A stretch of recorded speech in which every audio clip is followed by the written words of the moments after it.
if people want to evolve and kind of look at an international, from an international point of view, absolutely, we can be there and consult and help, and I'll tell them, look, maybe you want to change the production a little bit this, and I will tell my guy. So yes, we're there, but basically for distribution, I really don't care. The reason I'm talking to you is because I think you're doing something right musically. So I'll pull one out from the 90s. Like I know Germany used to be sort of the proving ground for bands. Right. In the day, like with Backstreet Boys and NSYNC. No, even before, yeah. How has that changed now that it's 2011? Well, I think right now, Germany it's a very rare situation where you have the whole world, including the US, looking towards German producers because everybody knows they're great with dance music. And a lot of the stuff from the 90s, like Culture Beat or Snap, or Rednecks and Two Unlimited and La Bouche and whatever they were, a lot of that music is, you'll find a lot of their music now in today's music, like Jonathan Roden. They look at what happened in Europe in the 90s, and then Jonathan Roden produces Jason Derulo. When you listen to Jason Derulo, you hear a lot of 80s and 90s influences, all stemming from Europe. And so, yeah, that's what I'm talking in Germany. I tell them, look, this is a great time for German producers. And another involvement that I see right now is DJs. DJs really do become the new producers. It's just so great to be a DJ as well. If you're trying to be an artist, try to think about becoming a DJ as well, because it just kind of everything goes hand in hand. And the energy automatically switches. Now all of a sudden, you're not just an artist trying to bag, oh please listen to my music, oh please could you know, you're a DJ now, and you have people coming to you. Of course you're still doing your music and your production on the side, but now you have an audience where you can test your music on a daily basis. B, you have other producers wanting to work with you because they want to test your music, through you. And it just creates a whole new positive energy. So I think being a DJ nowadays is certainly the flavor of the month. So I've got a question, and that's, you've talked about fan bases and creating a fan base. Okay. And that's, I guess, important whether you're producing a movie, producing a song, acting, whatever it is, you have to have a fan base. So what strategies have you got to help people build a fan base? I really think it starts with the individual, and I think the internet needs to be your first point to go. Like I said, there is pro and cons in today's world. Of course, everybody can get their music to billions of people out there, but how do you differ yourself from all the other people that are doing the same thing? So you have to be maybe crazier than them. You have to be more unique than them. There's really no rule to that, but you just got to create.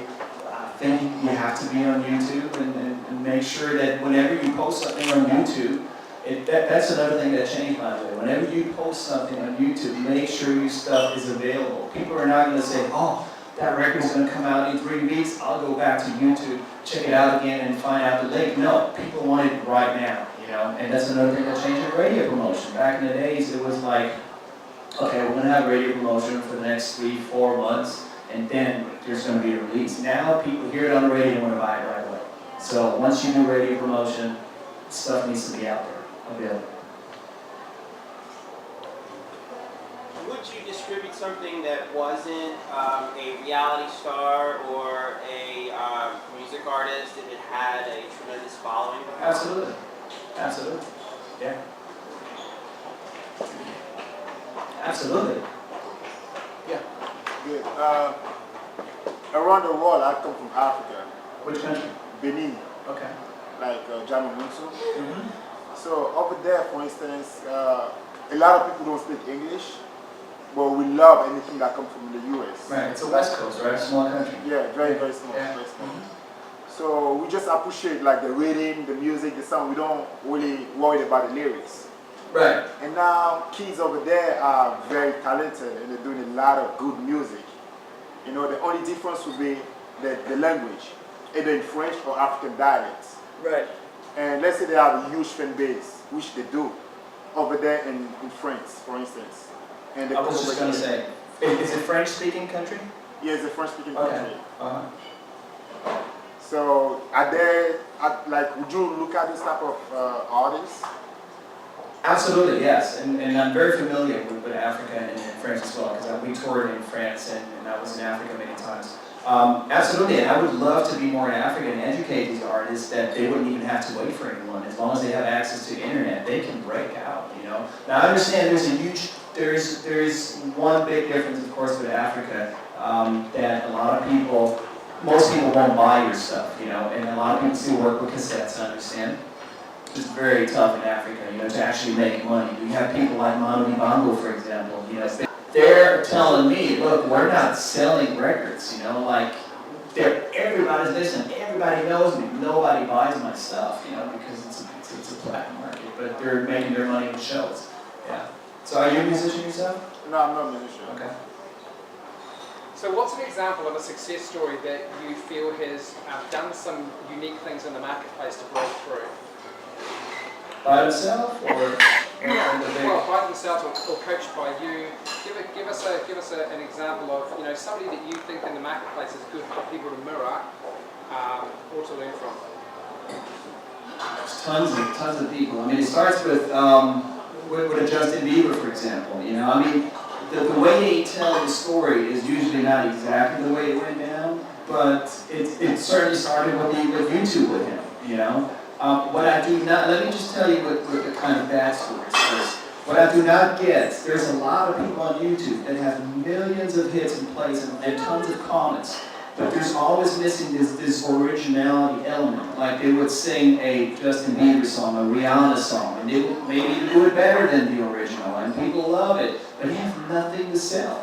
And that's something I don't get, you know. So I really think for most people, in this room, it really starts with the internet. Try to create a fan base. Do not just put something great up there. The seeding process is very important after that. So once you have something you need, try to find a place where you can just get the ball rolling. And we call that seeding. Justin Bieber is a great example. I think that Rihanna was one of the last acts that was signed on the old traditional way, where a record executive just thought she was brilliant and, you know, just went after that. But I think nowadays nobody really gets signed just based on talent. I don't see that happening anywhere in the world. It really, record companies just come in kind of like a bank. You already have something going for yourself, and whenever they come in, you know, they're just going to multiply it. Back in the days, it was like artist development. Nowadays, I don't see that happening. And it's not necessarily a bad thing, it's just different, you know? Yeah. You're saying that the studios or the distributors have changed their way and now they come in as banks. Have they changed their distribution deals as well? Or are the contracts still the same?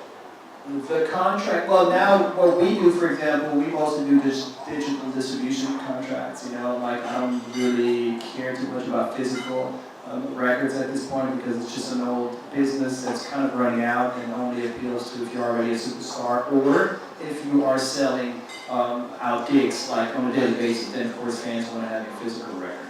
But you know, it's just, it really shifted from physical to digital.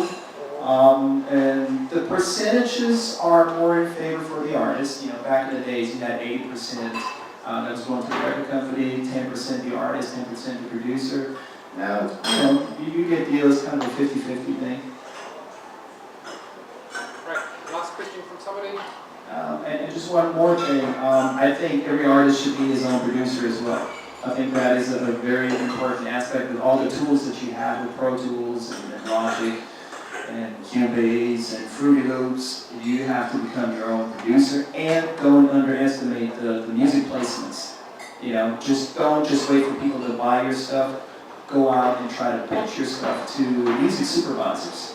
So your stuff can actually come up in TV shows and you know, the publishing aspect. I think the publishing is something that you just need to be aware of as well. Last question, going once, going twice. Yeah. So to Zach. You got one more question? Oh, yeah, one more. Yes. So I have a friend who is a good producer in Europe, and I'm the only one he knows in LA. You're the only one. He knows in LA. but Okay. I'm not in the music industry. Right. Thank God to Mr. Phil Jones that able to make this mixer. And he's always telling me, Zach, I'm coming in September, man. I gotta meet some people, and he's doing a ton of great stuff over there in Europe. Which country? France and Switzerland, Uh-huh. you know. But since I'm not over there, also I don't know exactly. And what will be the first step to take with him when he comes? Well, it really depends on his talent. You know, I haven't heard his music. I was born in Switzerland, so I'm kind of familiar with Switzerland. But, you know, I would have to hear his music. A lot of the things can even be done before he even jumps into the plane. You know, I mean, if you have the internet, you should already be working out and not just relying on you. Yeah. All right. Give Al a round of applause.